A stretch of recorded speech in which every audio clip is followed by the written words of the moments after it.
المنتخب المغربي يحقق تأهلا تاريخيا لدور 16 في مشاركته الأولى في منافسات كأس العالم للسيدات المقامة في نيوزيلندا وأستراليا بعد فوزه على نظيره الكولومبي.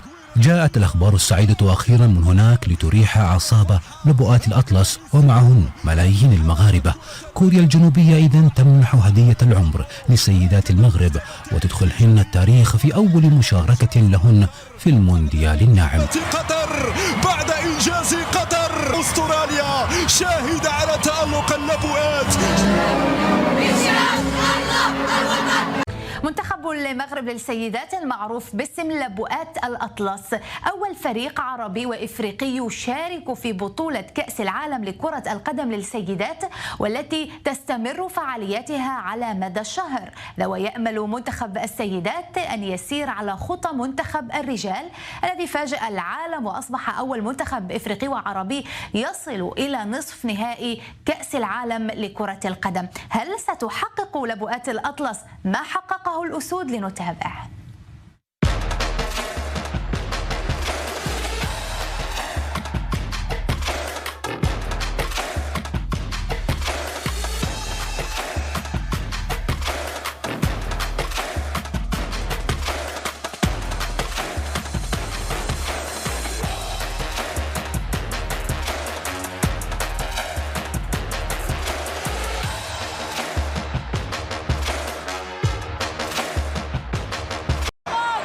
Potentially, they might be going through ahead of Germany. But potentially, they might be going through ahead of Germany. والحديث أكثر حول هذا الموضوع ينضم إلي من الرباط مراسل 24 نيوز رضا بنيس. أهلا بك رضا. معنا رضا لتحدثنا أكثر عن هذا المنتخب وأهمية هذا بالنسبة للجانب المغربي، خاصة وأننا نتحدث عن أول فريق عربي وإفريقي يشارك في هذه البطولة، بطولة كأس العالم للسيدات. مساء الخير نورين. كما قلت أول منتخب عربي يشارك في بطولة العالم للسيدات. ربما المغرب خلال هذه السنة كان له موعد مع أول مرة وضرب وتحقيق الأرقام القياسية كما تحدثت وقلت.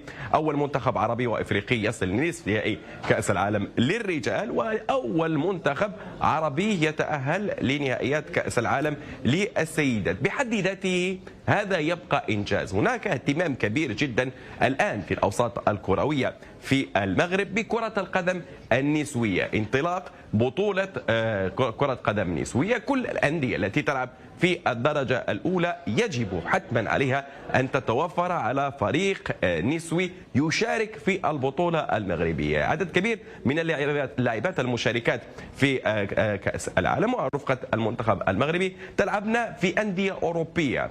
نتحدث عن فريق توتنهام الإنجليزي، نتحدث عن الأندية الفرنسية، نتحدث عن لاعبات محترفات، الأمر الذي لم يكن في السابق موجود في المنتخب المغربي. المشاركة المغربية سابقا كانت تقتصر على المشاركة فقط. الأكيد أن لم يكن هناك اهتمام كبير جدا بكرة القدم النسوية. حتى المشاركة في كأس إفريقيا كانت دائما تكون محتشمة ويكون فقط الهدف هو التأهل. بالنسبة اليوم للمنتخب النسوي لعب مباراة نهائية لكأس إفريقيا التي نظمت في المغرب والتي عرفت حضور أكثر من 45 ألف مشجع في الملعب.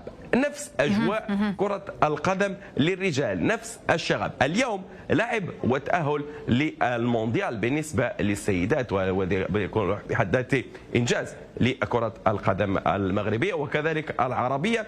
إن قارنا حتى وإن كان هناك ليس وجه للمقارنة بين المشاركة المونديالية بين الرجال والنساء، منتخب الرجال وصل لنصف نهائي كأس العالم بعد. C'est un coup de massue pour les Allemandes.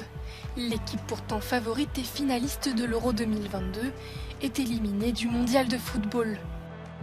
Elle quitte la compétition dès la phase de groupe pour la première fois de son histoire, après une contre-performance un partout contre la Corée du Sud.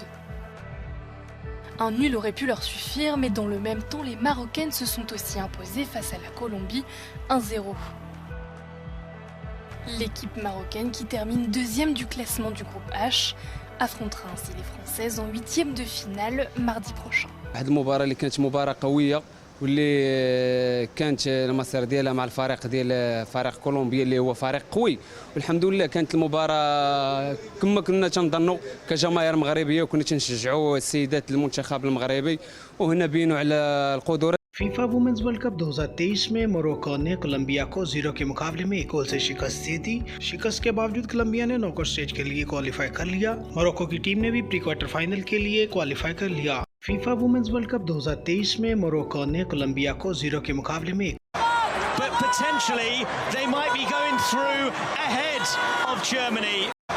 But potentially they might be going through ahead of Germany. But potentially they might be going through ahead of Germany. بزاف السيدات الأطلس على المجهودات ديالهم، على الفوز الساحق اللي أهلهم للدور 16، وإن شاء الله نتمنوا لهم الفوز والوصول للنهائي. نحن كشعب مغربي كنفرحوا بهذا الفوز اللي قاموا به المنتخب النسوي، وكنتمناو ان شاء الله الفوز المباريات التاليه ان شاء الله لكأس العالم ان شاء الله. بغينا السيدات ديال المغرب يمشيو في الفينال ويربحوا الكاس. ديما مغرب.